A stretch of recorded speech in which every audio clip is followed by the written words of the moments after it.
Hello, everybody. I'm super excited today to be speaking to you about a research topic that we in our group have been working on for about 8 years on and off. And this topic is called demand-driven program analysis, and it has really changed the way in which we think about program analysis and in which we structure them. And as I will also explain to you, it has given us really the opportunity to design and implement static analysis that are both more precise and more efficient than anything we have had before. And let's dive right into the topic and let me explain to you what this is all about. So the sort of regular static analysis that I talked about previously, they are not demand driven, but they are what I and others call exhaustive, right? And so an exhaustive static analysis that will always start at some program entry point. So typically what we have discussed so far is that we assume that there is some sort of main method or main procedure at which the analysis starts. And in other cases, it could also be some framework hook, right? So some method that is always called at the beginning of the program's execution by some framework, for instance. But in essence, we always assume there is some entry point, and that's where the analysis starts. And then from there, the analysis will exhaustively explore all transitively reachable calls, sort of outside in, right? So it starts at the outside of the program at this entry point, and then it drills deeper and deeper into the program, right? So it follows call chains basically until you can't go any deeper because there are no further calls, or because maybe you're hitting a library that you are not going to analyze that is modeled somehow differently. And then these analyses, when do they terminate? Well, they terminate when they reach a fixed point, right? And they only reach the fixed point when the entire reachable program has been explored, right? That's why we call them exhaustive. They really explore the entire program as a whole, and only then do they actually terminate. And these exhaustive analyses, they're definitely useful, right? And they used to be very useful also traditionally some 50 years ago when static analysis was actually first conceived. So the thing is that exhaustive static analysis, they excel when a whole program analysis is actually sensible and required, right? And there are a number of use cases where that is the case. So for instance, in compiler optimizations, you might want to identify and potentially inline all virtual method calls that are actually monomorphic, right? So in DECA 1, we talked about call graph analysis and the fact that using pointer analysis, you can actually figure out whether a given virtual call is monomorphic, so it can always only go to a single call target. And if that's the case, then you can inline that call. And that's something that you may want to do throughout the program, right? So here, a whole program analysis actually makes sense. Then also identifying definitely null pointers in the program, right? So you never want to have a pointer that's definitely null and that's being accessed. That will always give you a runtime exception. And of course, you want to find these kinds of bugs throughout the program. But then also other optimizations might be important here. So for instance, applying interprocedural constant propagation, right? So again, if we want to statically ahead of time optimize the entire program as a whole, then again, such exhaustive analysis might be useful. And if we look into the history, like I said, static analysis, they originate from compiler optimization. So optimizations implemented as part of a compiler that highly optimize ahead of time, so prior to its execution, the compiled program, okay? And back in the 60s, this was really the primary use of static analysis. So pretty much, I would say like 80% of static analysis back then were implemented for this purpose. And back then, that also made sense because machines were slow and ahead of time optimization was very important, in particular also because we did not yet have anything like just-in-time optimization that is implemented these days by JIT compilers. And in this context, you're often interested in optimizing a program as much as possible, right? So in every one of its corners, taking into account all the information that may benefit the optimization. And that's therefore where exhaustive analysis make sense, right? And it's actually this way of thinking that has long dominated the design of static analysis. And that's also the reason that many exhaustive analysis still exist today, right? So we're not the only ones in our group. We are not the only ones working on demand-driven analysis. There are definitely a few other labs around the world, but you will still see many also exhaustive analysis being published today. And that's not necessarily bad, right? So like I wrote here, there is room for both, right? And there are definitely places where exhaustive analysis are still useful. In particular, also many people who are working in the abstract interpretation community, they still follow this exhaustive view on the world, although also there some things are slowly changing. So there are now papers on things such as demand-driven abstract interpretation. There was just a recent paper at PLDI just a few months ago where people were actually discussing exactly this topic. So in general, in abstract interpretation, people have this view that you are conducting a static analysis as a special abstracted interpretation of your program. And when you interpret a program, it's typically like you're running the program, right? So in that sense, a traditional abstract interpretation would definitely be exploring the program as a whole, similar to how it executes. That's what abstract interpretation is all about. But like I just said, there are now people also in this community looking into different alternatives. So that was what I wanted to say about exhaustive analysis, right? So the more traditional view. And now I want to explain to you what demand-driven analysis are and what they are and when they're useful. And so in this week's lecture, I will be talking about these 4 topics actually. So first, I will be introducing, using an example, demand-driven pointer analysis in particular. So that's one topic that we have been working on in the last few years. And then I will be talking about a couple of different properties of demand-driven analysis. So in particular, there's a certain necessity to correlate contexts. I'll also be talking about the precision of demand-driven analysis. And in the end, I still want to talk about flow twist, which is an analysis, one can debate about whether or not it actually is demand-driven. So it has a somewhat different design from typical demand-driven analysis.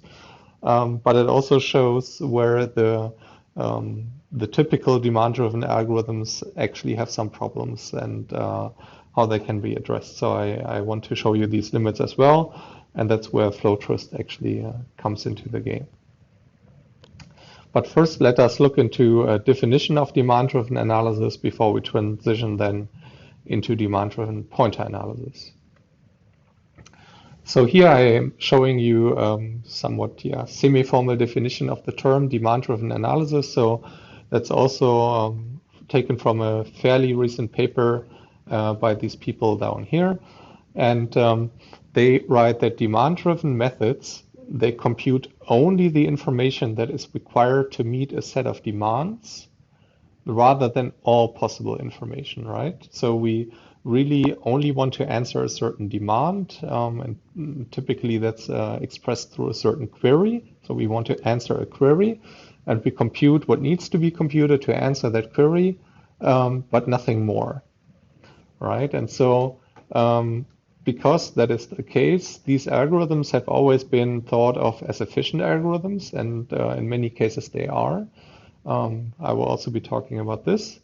And they've also been known to compute the same information as computed by a corresponding exhaustive method to serve a demand, right? So prior to this paper, people actually thought, okay, you can do it exhaustive, you can do it demand-driven, and if you do it demand-driven, it's going to be faster, maybe, yeah, but it's going to give you the same result, the same precision.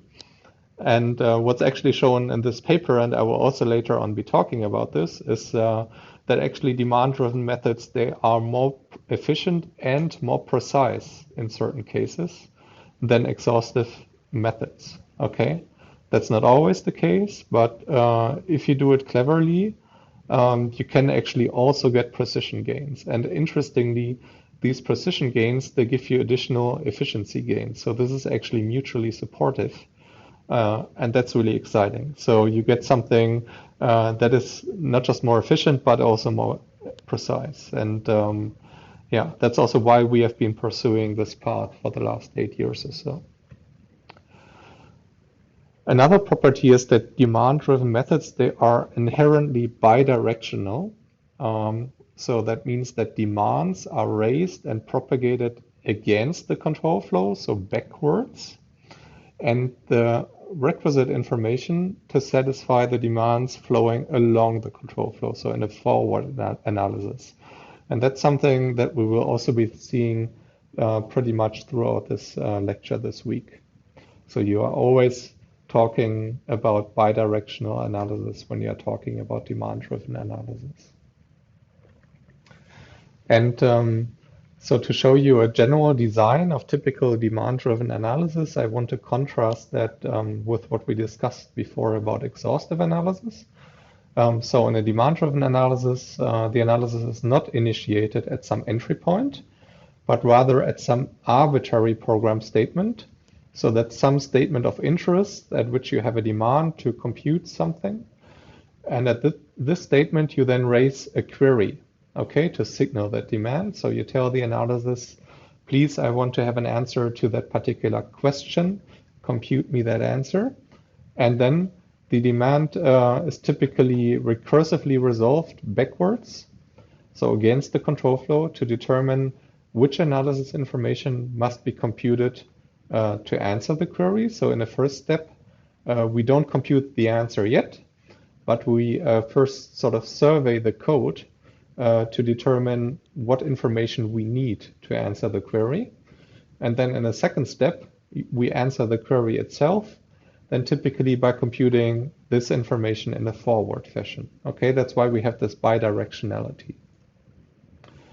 The tricky bit, and that's really tricky, is that both backwards and forwards passes, they may themselves raise demand. So that means they may themselves raise queries, yielding the need for an indirect recursion, right? So you can have a backward pass that raises again a forward query, and a forward query that raises a backward query. And that gives you this indirect recursion. And that also makes for very demanding implementation. So I'm sorry to say that I've had a couple of PhD students who have had a very hard time getting these implementations right. And in fact, we are now also working towards better design and implementation methodologies to make this actually manageable. But once you have gotten this to work, and we have gotten this to work repeatedly, despite the challenges, typically we get really nice and efficient and precise implementations. And actually, we just finished one of them pretty much for C and C++, and we are getting some really exciting results. So it pays off, but it's anything but simple in terms of the algorithmics. Yeah, so next I want to talk about one particular example of demand-driven analysis, and that is demand-driven pointer analysis, as it has actually been implemented in a framework of ours that is called Boomerang. And this is actually some award-winning PhD work by Johannes Späth, who did his PhD with us, and who's now also a co-founder and co-lead of CodeShield, our startup company that is working on serverless software security.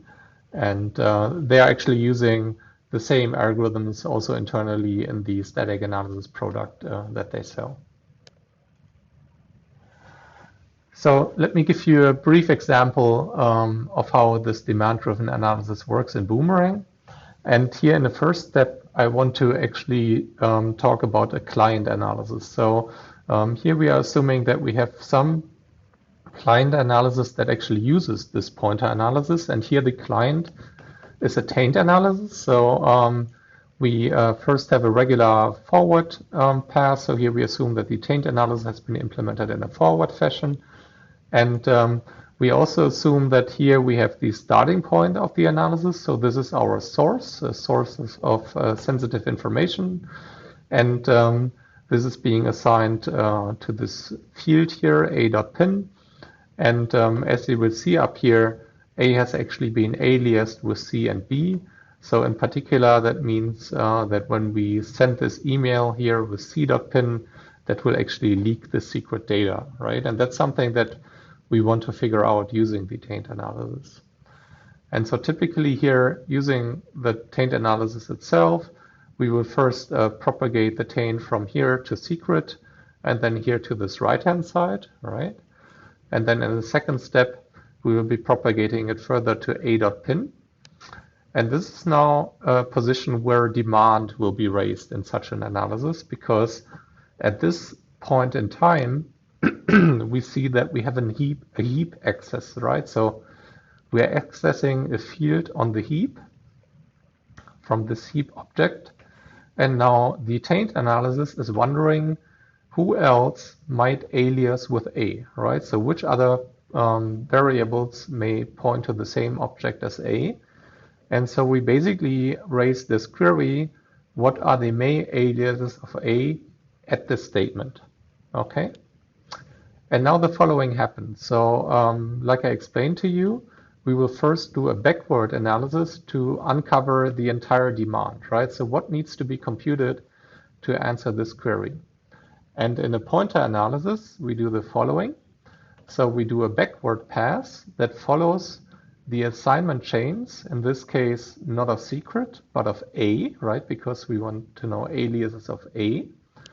And when we go back to these assignment chains, we see that the first position at which A is actually assigned is this one, right? And we could have a longer assignment chain, right? But actually, in this case, this is already terminated here because at this point, A is already being assigned a concrete allocation site, right? So an object at runtime. And this is what will terminate the backward analysis. So here, there's only a single possible assignment to A, and this assignment is assigning a single possible allocation site. And so we know that any object that can flow to A, it has to come from this particular allocation site here, okay? So that's the one we want to focus on, this allocation site number 1, okay? And now the interesting question is, given this allocation site and given that we know that all the objects that flow to A, they come from this allocation site, we want to know what other variables might also point to the same objects, right, that come from this allocation site. And this is now done by a forward analysis. So first, and this is also why this is called Boomerang, this analysis. So first it will go backward, right, in this backward pass. But then in a second step, it will go forward again. And in this forward pass, we are now focusing not on A anymore, but actually on this allocation site that we have determined in the backward pass. And then this allocation site or information about it is propagated forward. So we see that this is assigned to A, and then A is being assigned to B, and A is also being assigned to C. And this basically tells us that while it's only being assigned to A at the beginning, you know, it's also aliased with B and C later on in the program, as you see here. And this then actually gives us the final answer also to our query at this program point, right, at which the query was actually raised. So here we will get the answer that actually all of A, B, and C may point to allocation site 1 at this program point, and therefore they may actually alias. Okay? And why is this now exciting and efficient and also precise? Well, first of all, it's precise, as you can see, right? So that's actually, for this example, it's the perfect answer that you could possibly compute, right? At least here, Anecdotally, you can see that we haven't lost any sort of precision. But it's also very efficient because this code, these 6 lines, they may have been part of a much larger program, right? This might have been a program with millions of lines of code, but to answer this particular query at this particular statement, all the other code would not have mattered to us, right? So just by looking at the code, we know for sure, and also the analysis knows for sure, that this code is self-contained. So anything that matters to A and its aliasing relationships is defined within these statements here. Anything that happened before, it doesn't matter here because any of this will have been overwritten by these assignments here. And that's the exciting part, right? So you can have a million lines program if you only have a few queries because only a few code positions actually matter to you, then you can nonetheless analyze this really efficiently. And this is in our setting often the case, right? Because oftentimes we're actually talking about static analysis that determines certain security properties. And for instance, sometimes we want to know whether a certain security API has been used correctly. But often these APIs, they're only used in small fractions of the program. And then we only want to analyze these fractions, but we want to analyze these highly precisely and efficiently, right? And that's exactly what these algorithms here are actually all about and what they give you. So this is how Boomerang works, and I will tell you more about Boomerang actually later in this course because there are some more interesting ideas within it. So in more general terms, when does demand-driven analysis actually pay off, also in comparison to an exhaustive analysis? Well, demand-driven analysis, it can save lots of computation time compared to an equivalent exhaustive analysis if the demand itself is sparse, right? So like I just told you, there can be certain situations where that is the case, and there are actually a number of examples. So for instance, such API misuse analysis, right? So if you're trying to analyze a method invocation protocol of all the few uses of a specific API in some program, that gives you some sparse demand. And that's definitely where some demand-driven analysis and also in particular demand-driven pointer analysis can pay off. Then also buffer overflow detection, right? So typically buffers are also used not all over the program, but rather sparsely. And then also for these analysis, we need to track certain integers, namely we need to track array indices in particular. But we want to track only these integers that are array indices and not just any integers in the program, right? Because there may be many more.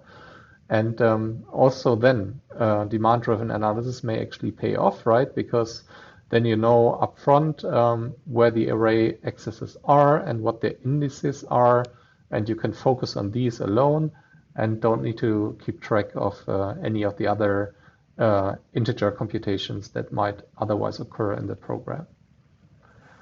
Yet another use case is reflection analysis. I will be talking more about reflection later in this course, but I also briefly already mentioned it in DECA 1. So using reflection, you can basically use certain string literals to call methods or to load classes just by stating their name. But there may be many string constants in a program, but only few of them are actually used to load classes or call methods by their name, right? So that is similar to the situation above here, right? So we want to compute certain strings at certain program locations, but not necessarily all of them, because that would be unduly expensive, right? And so again, here, that's another nice use case where such demand-driven analysis can pay off. But like I said, there might still be cases where they don't pay off, right? So for instance, if you are having the situation where you will want to determine nullness throughout a program, or where you want to resolve virtual method calls, for instance, then it really depends on the program, right? So we are actually currently running some statistics and some empirical investigations to see what is the sweet spot, right? So where does it still pay off and where not? But you have to see that if you have a situation where you're raising many and many queries in a program, right, then it might actually be cheaper to do an exhaustive analysis in the first place, because then you're assuming upfront that you have a demand throughout the program everywhere, and you don't need to compute that demand at first, right? That you already implicitly assume that. Whereas in a demand-driven analysis, you always have that backward component, right? So you always use the backward analysis to actually determine the whole demand of the query. And yeah, you can imagine, right? I mean, if you have few queries, then that's definitely cheaper. But if you are actually issuing these queries all over the place throughout the entire program anyways, then at some point you hit the spot where an exhaustive analysis would have been cheaper in the first place, right? And it's hard to say where this trade-off, where it lies, and when an exhaustive analysis starts actually being cheaper. That really depends a lot on the analysis, but also on the program being analyzed. And yeah, there's definitely more research needed in this particular space. That concludes my first block on demand-driven analysis. In the next video, I want to talk about a few more technicalities, in particular about unbalanced returns, which I already briefly mentioned in DECA 1. See you then.